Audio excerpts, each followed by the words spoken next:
The message that Filipinos are resilient should not be an excuse for the people in power and even for us to not do anything about it. So on this episode, I won't be joined by anybody. But I just want to give some quick thoughts. So recently, at the time of this recording, there was another typhoon that hit the Philippines. And it was hard because we went through another process of looking online and on the media that we saw people smiling through, floods, and they were there were a lot of people who were suffering, but you saw the pictures of these people that, were still trying to smile through the hard times. And a lot of these times when that happens, the media takes it.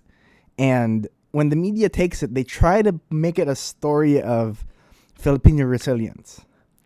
And I want to balance this out by saying that I do think that Filipinos are resilient. I really do. It can be a strength of ours.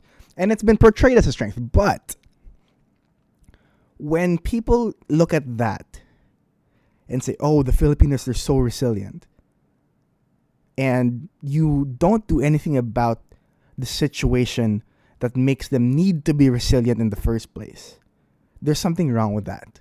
I saw so many posts online this time where we're trying to change the mindset a little bit on it. Now, does that mean that if you're suffering, you have to suffer and don't look at the bright side? I don't agree with that. I think that even if there are hard times, you can find people who are willing to move and push through that. However, if that situation happens to them again and again and again and again, and you have people out there that can change the situation, if a street gets flooded every single typhoon, if it happens every single time, then there's something wrong. If it's the same situation again and again and again, the person who can make a difference is accountable at that point to make that difference, so that when something natural like this happens again, then we can change it to the point where we don't need to become resilient.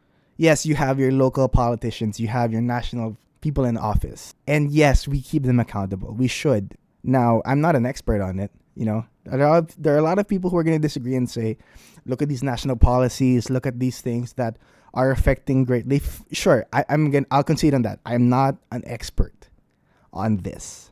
However, the message that Filipinos are resilient should not be an excuse for the people in power and even for us to not do anything about it. That's why we have these donations, we have these drives. It's a response to what happened.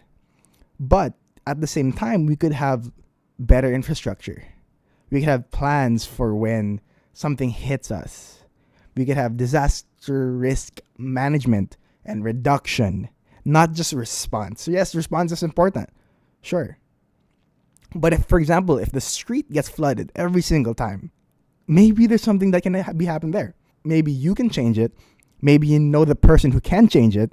Maybe the person who can change it is in the office, your mayor, your congressman, whatever.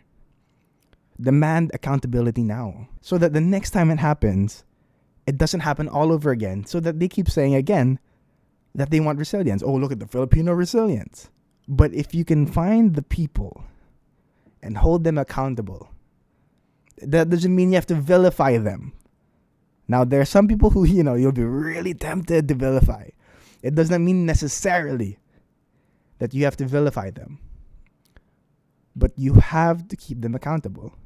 You might like them, you might not like them. Either way, if they can do something about it and they're not doing anything about it, they should know it. They should know that they can do something about it.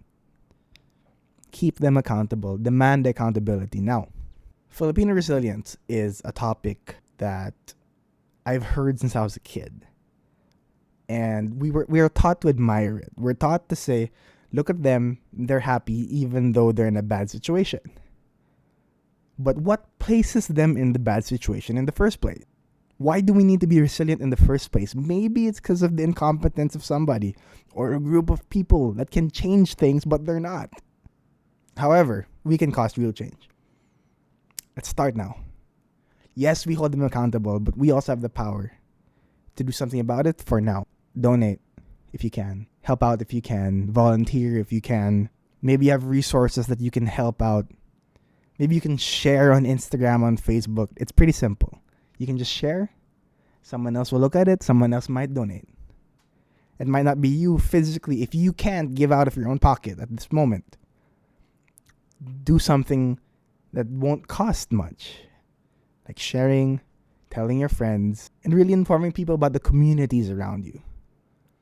The people in power, what they can do to help you out. And if they don't listen, that's another story. Let's not let them use it as some sort of weapon for the media and for them to say, oh, look at them, they're happy even if this is their situation. The question is, why are they in that situation in the first place?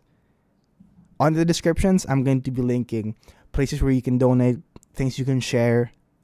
Go for it. So together, let's demand accountability now. For more of the podcast, you can check out the White Stripe Podcast Network. We're on Facebook and on Instagram. That's at WS Podcasts. To know more about me, I'm Trey Remulla, and this is a special episode because I usually have a guest. Today I didn't have one.